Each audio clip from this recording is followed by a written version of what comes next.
অনেকে বলে ফজরের নামাজ পড়ে গিয়ে ভোটের লাইনে দাঁড়াতে হবে। আমি বলি না, ফজর না, তাহাজ্জুদের নামাজ পড়তে হবে। তাহাজ্জুদের নামাজ পড়ে প্রস্তুতি নেবেন যাওয়ার জন্য। ফজরের নামাজের আগে দরকার হলে ভোট কেন্দ্রের সামনে গিয়ে আপনারা ফজরের নামাজ পড়বেন, জামাত করে ফজরের নামাজ পড়বেন। আগামী 12 তারিখে নির্বাচন হচ্ছে, দেশ গড়ার নির্বাচন। করব কাজ, গড়ব দেশ, সবার আগে বাংলাদেশ। বিগত 15-16 বছর আমরা দেখেছি নির্বাচনের নামে জনগণের সাথে প্রহসন করা হয়েছিল। ঠিক আপনারা এই যে 14 সাল, তারপরে 18 সাল, তারপরে 24 সাল যে নির্বাচন হয়েছে, তথাকথিত নির্বাচন, ভোট দিতে পেরেছিলেন? ভোট দিতে পারেনি। গত 15 বছর নির্বাচন নামে প্রহসন করে যারা সংসদ সদস্য হয়েছিল, তারা কি এলাকার কোনো উন্নয়নমূলক কাজ করেছে? এই রাস্তার অবস্থা দেখলেই বোঝা যায় যে এই এলাকার মানুষের চলাফেরা করতে কি কষ্ট। এই মহাসড়কের অবস্থা যদি এমন হয়, তাহলে গ্রামগঞ্জের ভিতরের সড়কের কি অবস্থা।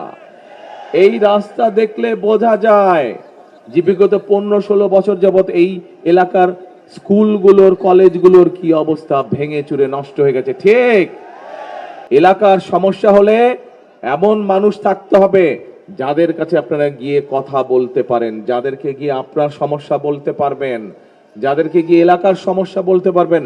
রাস্তা নষ্ট হলে আপনার এলাকার, আপনার ইউনিয়নের, আপনার গ্রামের রাস্তা নষ্ট হলে আপনার এলাকার জন্য কাজ করবে, রাস্তা ঠিক করার জন্য। স্কুল নষ্ট থাকলে স্কুল ঠিক করার জন্য কাজ করবে। মাস্টার সাহেব না থাকলে অন্য জায়গা থেকে মাস্টার সাহেব আনার ব্যবস্থা করবে।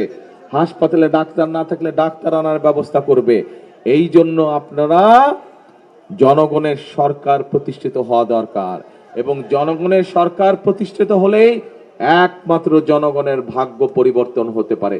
এবং জনগণের ভাগ্য পরিবর্তন করতে হলে আমাদের দরকার এই যে আগামী 12 তারিখে যে নির্বাচন, এই নির্বাচনে অনেকে বলে ফজরের নামাজ পড়ে গিয়ে ভোটের লাইনে দাঁড়াতে হবে। আমি বলি না, ফজর না, এবার আপনাদের সবাইকে তাহাজ্জুদের নামাজ পড়তে হবে। তাহাজ্জুদের নামাজ পড়ে প্রস্তুতি নেবেন যাওয়ার জন্য। ফজরের নামাজের আগে দরকার হলে ভোট কেন্দ্রের সামনে গিয়ে আপনারা ফজরের নামাজ পড়বেন, জামাত করে ফজরের নামাজ পড়বেন। ভোট কেন্দ্রের সামনে গিয়ে ফজরের জামাত করে ফজরের নামাজ আদায় করবেন। তারপরে 7টা থেকে যখন ভোট শুরু হবে, সাথে সাথে ভোট দেওয়া শুরু করবেন আপনারা। আগামী 12 তারিখে নির্বাচন হচ্ছে, দেশ গড়ার নির্বাচন। আগামী 12 তারিখের নির্বাচন হচ্ছে দেশকে সামনের দিকে এগিয়ে নিয়ে যাওয়া নির্বাচন। আগামী 12 তারিখের নির্বাচন হচ্ছে রাষ্ট্র পুনর্গঠনের নির্বাচন। আগামী 12 তারিখের নির্বাচন হচ্ছে জনগণের শাসন কায়েম করার নির্বাচন। আগামী 12 তারিখের নির্বাচন হচ্ছে সৎ মানুষদেরকে নির্বাচিত করার নির্বাচন।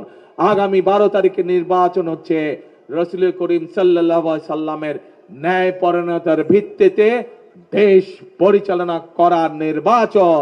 করব কাজ, গড়ব দেশ, সবার আগে বাংলাদেশ।